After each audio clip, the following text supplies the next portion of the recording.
El espejo de las paradojas. Autorretratos. Rembrandt van Rijn, 1606-1669.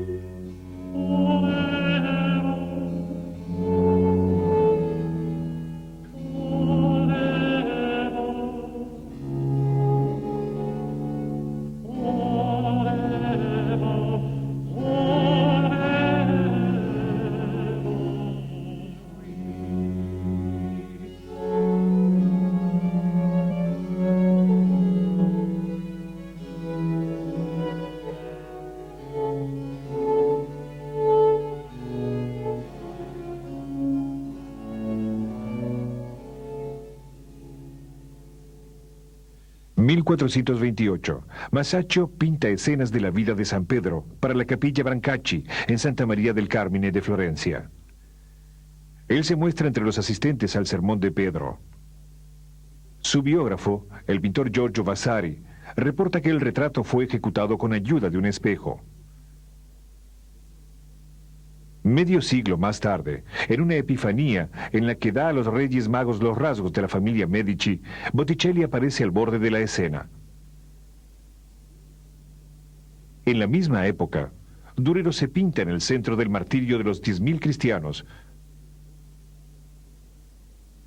o sobre el borde de la adoración de la Santa Trinidad. También se toma como sujeto único. En un siglo, el pintor artesano anónimo se ha tornado en un personaje que trata con príncipes, que osa representarse como ellos y que firma sus obras. En el siglo XVI, el autorretrato se vuelve un género completamente aparte. Rafael, Parmesano, Tiziano, Tintoretto. En Rembrandt, el autorretrato será una actividad constante. Desde la edad de 20 años hasta su muerte, a los 63, el pintor dibuja, graba y pinta su propio rostro alrededor de unas 100 veces.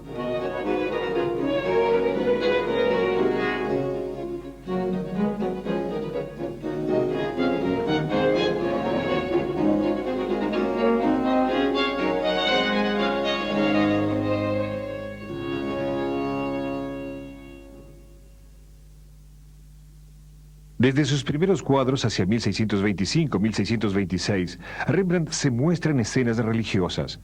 En la lapidación de Saint-Étienne se representa entre la multitud al lado de su amigo, el pintor Jean Livan, o realiza una escena no identificada según la historia antigua o el Antiguo Testamento, detrás del cetro del rey, el joven Rembrandt. Más tarde, establecido en Ámsterdam y rápidamente célebre, se pinta con su joven esposa Saskia en traje renacentista. Alza su vaso riendo ante una mesa servida. El bebedor en una taberna, una prostituta sobre las rodillas, ilustra la parábola del hijo pródigo que dilapida su fortuna. Es también una forma irónica de ponerse en guardia contra las tentaciones de la riqueza. En la misma época, Rembrandt, inspirándose en Rubens, entonces el pintor más reputado, pinta la crucifixión. Él se ubica en el centro, entre aquellos que crucifican a Cristo.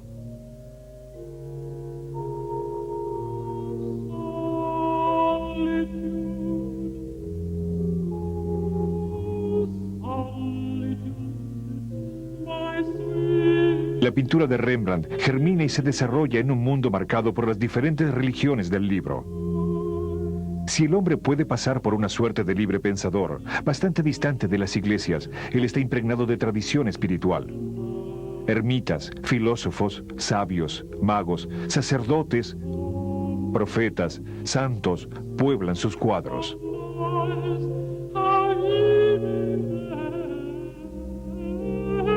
En paralelo a esas cohortes de personajes meditativos, el pintor se representa en toda suerte de trajes y de poses, pero en una luz particular, que copia de Caravaggio y a la que da un sentido nuevo.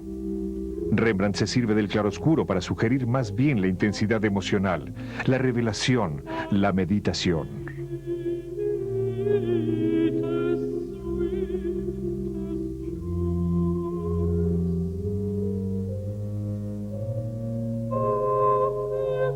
La vanidad, género muy corriente en esa época, abre un espacio emblemático.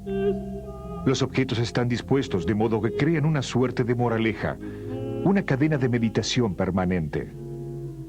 El autorretrato puede también ser considerado como el contrapunto de la vanidad. El espejo, que figura con frecuencia en las vanidades, es lo que vuelve posible al retrato.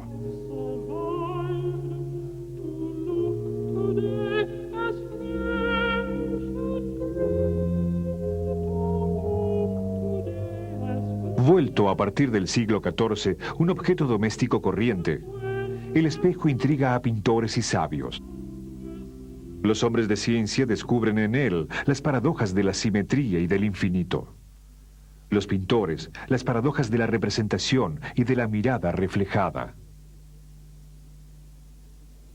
Un pintor austríaco, Johannes Gump, contemporáneo de Rembrandt, revela el dispositivo. El pintor está ubicado a la vez en el eje del espejo y en el de la tela. Para observar su propio reflejo, debe entonces girar regularmente la cabeza o los ojos, y es así como Gump se pinta. El perro y el gato que se amenazan están allí, quizá, para recordar que la mirada, poco a poco elaborada por el pintor, es el producto de un largo combate. De allí, la frecuente tensión que se percibe en los autorretratos. La tela, a su vez, se vuelve como un espejo y el espectador tendrá la impresión de tener la mirada del pintor fijada sobre sí.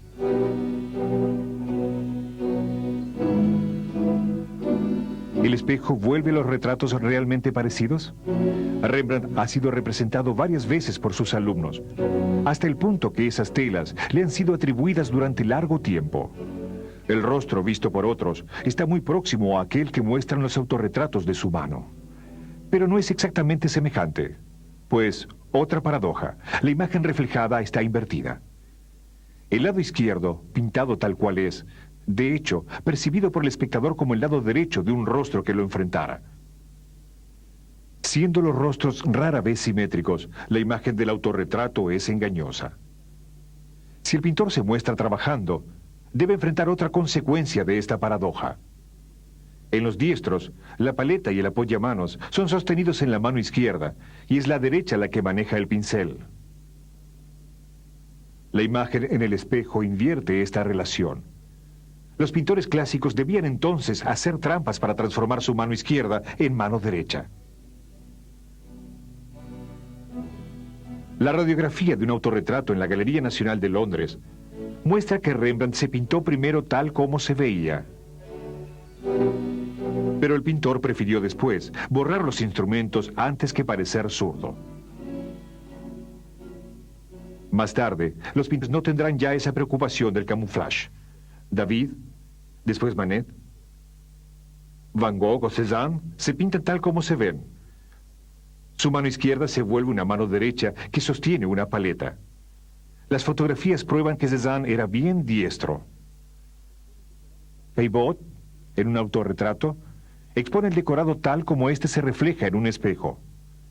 Él parece, pues, pintar con la mano izquierda. Y el molino de la Galette de Renoir, que él posee, es visto también al revés. En los autorretratos de Rembrandt, el rostro vuelto hacia el espectador está iluminado del lado izquierdo. Dos excepciones, el autorretrato de Washington y el de Colonia. Esta disposición del taller del pintor, trabajando frente a un sujeto iluminado por la izquierda, es la más frecuente. El pintor diestro puede distribuir sus pinceladas teniendo siempre la luz del lado bueno del pincel. Él ve así siempre lo que hace, sin ser molestado por la sombra hecha por su mano. Y como su modelo está iluminado por la misma fuente de luz, hay una relación directa entre las modulaciones de la imagen y los gestos del pintor. En el grabado, el principio es el mismo. La densidad de los rasgos grabados sobre la placa de cobre indica la sombra. Pero como el tiraje de la prueba sobre papel se hace por contacto, el dibujo resulta invertido. La mayor parte de los autorretratos grabados de Rembrandt muestran, pues, una iluminación que parece venir de la derecha. El tamaño de los cuadros es muy variable. 15 centímetros de alto para el retrato de Munich, 1,35 m para el de la colección Frick. Algunos han sido recortados nuevamente por los coleccionistas. En uno de los dos retratos ovales del Louvre se distinguen las astillas sobre el borde de la madera y los toques del pincel se detienen bruscamente. El otro retrato muestra, al contrario, el biselado de origen. El claroscuro impone a Rembrandt una técnica de composición casi constante. El pintor utiliza una preparación uniforme de claridad mediana y de tinte rojizo, que con frecuencia permanece aparente en algunos lugares. Él comienza sin duda por un esbozo ligero en media tinta, y construye su cuadro distribuyendo los tintes oscuros en capas delgadas, después las claras en capas más espesas. Termina por las partes más iluminadas, o por los reflejos que en general son las zonas más empastadas. En los primeros autorretratos de 1629, la pincelada permanece visible. Los rizos de la cabellera son sugeridos por pequeñas curvas trazadas con ayuda de un mango de pincel en la pintura todavía fresca. La preparación subyacente es así puesta al desnudo y da su color rojo a los cabellos. Esta rapidez de ejecución, esta aparente carencia de terminado, debieron chocar a muchos contemporáneos. Una gran parte del rostro permanece en la sombra, en concordancia con las reglas del retrato entonces de moda. El espectador es confrontado con una imagen contrastada, incompleta, que él debe terminar en su imaginación. El autorretrato con toga y con cadena de oro del Louvre, pintado sobre un panel de madera oval, data de 4 años más tarde. La imagen fue compuesta sobre una preparación marrón rojizo, visible en los cabellos. La fibra de la madera es también perceptible. Sobre esta preparación, para figurar en el fondo, una capa gris ligeramente translúcida. El rostro, mucho más compacto, está compuesto de pequeños golpes de pincel apretados. Rosa sobre las mejillas, amarillo alrededor de los ojos y sobre la nariz, gris en la parte baja del rostro, verde cerca de las orejas, carmín y negro para los labios. Las puntas del bigote están grabadas con el mango del pincel, en el empastamiento todavía fresco. A la izquierda, los cabellos están dibujados. Pequeños toques en la curva extienden un pigmento negro bastante fluido sobre el fondo rojizo más claro. A la derecha, a la sombra, el mismo negro es utilizado, pero de modo más denso.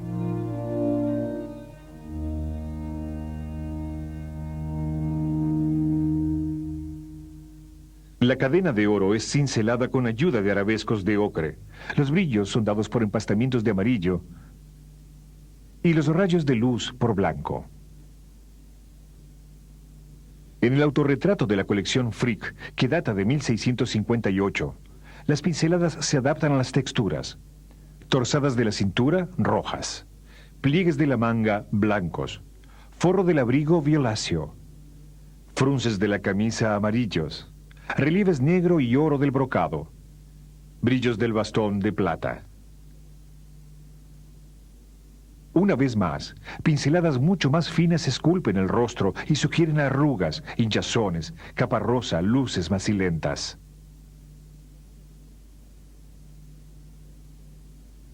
La moda de la época en Holanda es la muestra cuidada de los materiales y las carnaciones. Rembrandt deja desbordar grandes paños de pintura bruta. Empastamiento, salpicaduras, frotamientos, raspaduras. El pintor se interesa en la materia misma de esos pigmentos que esculpe para generar una textura alusiva. El parecido ya no se logra al precio de la paciencia, del terminado, sino en la rapidez del gesto, en el combate con la pasta. Los cuadros de Rembrandt muestran la pintura en formación.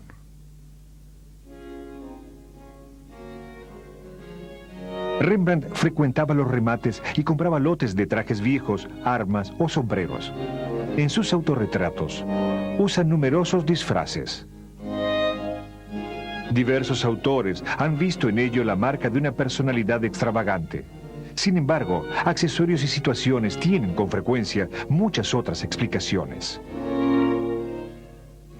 Repetidas veces, el pintor se muestra con piezas de armadura, cuello o casco.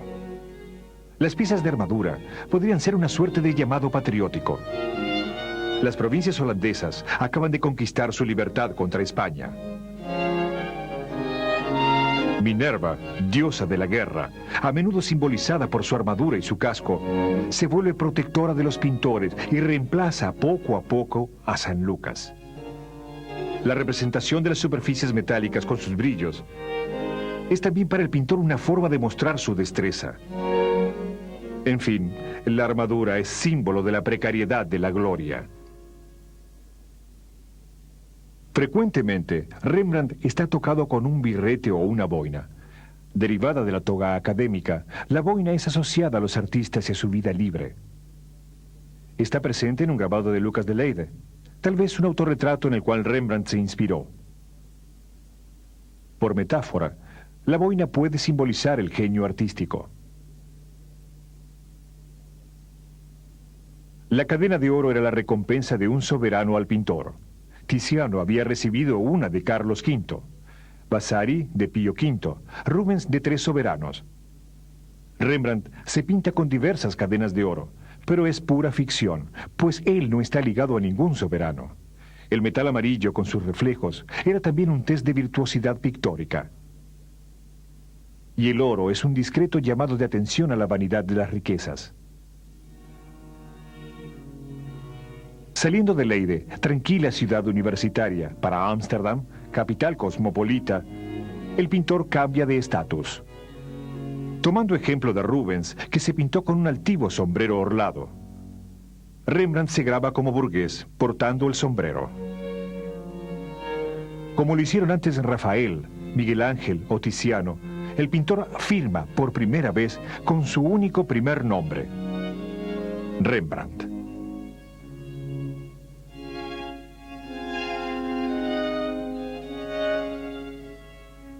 Se pinta a los 34 años con sombrero y traje negro avellanado, como los de aquellos que componen su principal clientela. Si los contemporáneos de Rembrandt se vestían sobriamente de negro, a veces gustaban de disfrazarse. Varios de los autorretratos muestran trajes ricos y coloreados a la moda, más de un siglo antes.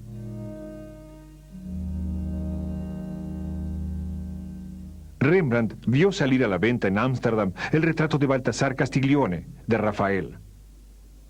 Hasta hizo un croquis de él. Sin duda vio también el retrato de hombre de Tiziano. Los dos lo inspiraron. A los 34 años, se pinta con el traje del Renacimiento en la misma pose altiva de los personajes de los grandes pintores italianos. En el autorretrato con traje oriental, pluma, turbante, capa, túnica de satén, cinturón, forman un catálogo de materiales difíciles de representar en pintura.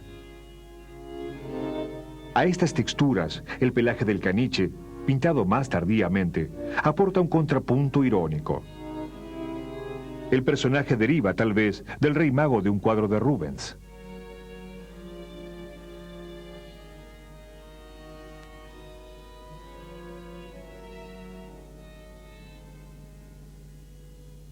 Rembrandt se ha mostrado en sus comienzos en su taller de Leyde, frente a un panel de madera posado sobre un caballete. No volverá a los autorretratos como artista hasta 26 años más tarde. A partir de 1652, en efecto, en sus autorretratos pintados, una de sus vestimentas más frecuentes es una especie de blusa con cuello abierto y talle ajustado por un cinturón.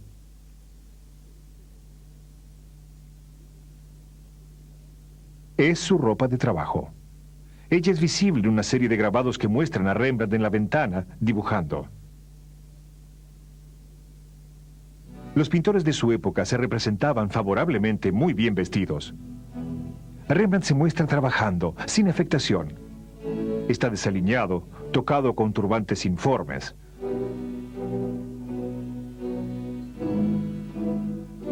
En el cuadro del Louvre, la paleta y el apoyamanos son, como el rostro, los únicos elementos que salen de la sombra. En el cuadro de Kenwood House figuran los mismos instrumentos de trabajo. Los arcos en círculo del fondo fueron el origen de diversas especulaciones. Símbolos cabalísticos, atributos de la perfección divina, figuración del arte, o hasta señales del virtuosismo del artista capaz de trazar a mano un círculo perfecto. Tal vez no haya que ver allí más que el esbozo de un mapamundi, como se ve con frecuencia en la pintura holandesa del siglo XVII. Para el viejo pintor, es una manera de mostrar que está consciente de su universalidad, o quizá aún un llamado de la vanidad del mundo. Última máscara, la del viejo sabio. Rembrandt se muestra como San Pablo. El santo es reconocible por las escrituras y por la espada que sobrepasa su capa. Pablo fue la principal fuente de inspiración de los teólogos de la Reforma, porque había predicado la justificación por la gracia. Uno de los cuadros más enigmáticos es el de Colonia. Rembrandt se pintó en él mucho más viejo que en los otros retratos de esos años, y se muestra burlón. A la izquierda se distingue una silueta. La tela ha sido recortada y en algunos lugares repintada. La radiografía muestra una mano derecha con un pincel que han sido después borrados. Es un cuadro pintado 20 años más tarde por un alumno de Rembrandt que nos permite hoy dilucidar la escena. Tal vez un episodio de la vida legendaria de un artista de la antigüedad, Zeuxis. Peinando a una vieja mujer con aspecto cómico, el pintor rió tan fuerte que murió por ello. Rembrandt fue a veces acusado de pintar personajes feos en universos sombríos. Pintarse mucho más viejo y como anciano haciendo muecas era tal vez una forma de defender su originalidad. Y la alegoría era clara. Ante la vejez y la muerte, todos los pintores son iguales. La contemplación de su propio rostro es en Rembrandt meditación sobre los simulacros y la vanidad de la carne. De joven, había comenzado por probar en sí mismo la expresión de las emociones. La serie de los autorretratos pinta la historia del rostro. Cabellos espesos y rizados, nariz gruesa, rostro macizo, boca a menudo entreabierta, como si el hombre tuviese dificultad en respirar. Rembrandt se sabe desprovisto de gracia. Observa los estragos de la edad. De la adolescencia espléndida a la edad madura triunfante, y de la edad madura a la triste decrepitud de la vejez. El trabajo, las vigilias estudiosas, las preocupaciones financieras, los duelos familiares, dibujan bolsas bajo los ojos, graban arrugas, burilan el rostro. Estas metáforas de la lengua corriente toman prestado al vocabulario del arte. El tiempo hace trabajo de artista sobre los rostros humanos. El juego de los autorretratos es riguroso como una lección de anatomía. En sus autorretratos pintados, Rembrandt tiene con frecuencia los ojos en las sombras, señal en esa época de un espíritu turbado y pensativo. Rostro impasible, él traduce la introspección, la duda, la soledad, la vigilia lúcida y desengañada. En esta repetición obstinada se reencuentra una figura que obsesiona al fin del Renacimiento europeo: la melancolía. La teoría antigua de los 4 temperamentos distinguía al sanguíneo, al colérico, al flemático y al melancólico. El poeta, el pintor, son con frecuencia tocados por la melancolía, una de las formas del genio. De esta figura alegórica, Durero había dado una imagen misteriosa. Del viviente Rembrandt, el británico Robert Barton publica su Anatomía de la Melancolía. El Hamlet de Shakespeare, las Magdalenas de Georges de la Tour, el Aristóteles pintado por Rembrandt, son también figuras de la melancolía.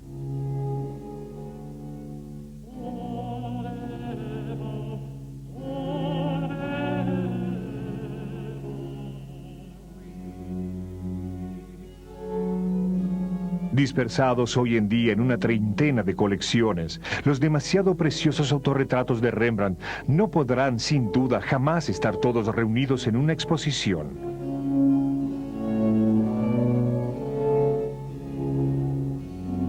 La restitución artificial de las imágenes nos permite recrear el museo imaginario, renovar los hilos del cuento.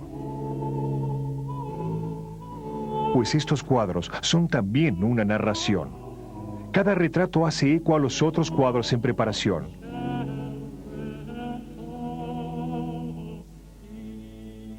Y en esos otros cuadros, ¿no se encuentra a veces el ojo del pintor discretamente disimulado en los remolinos de la imagen?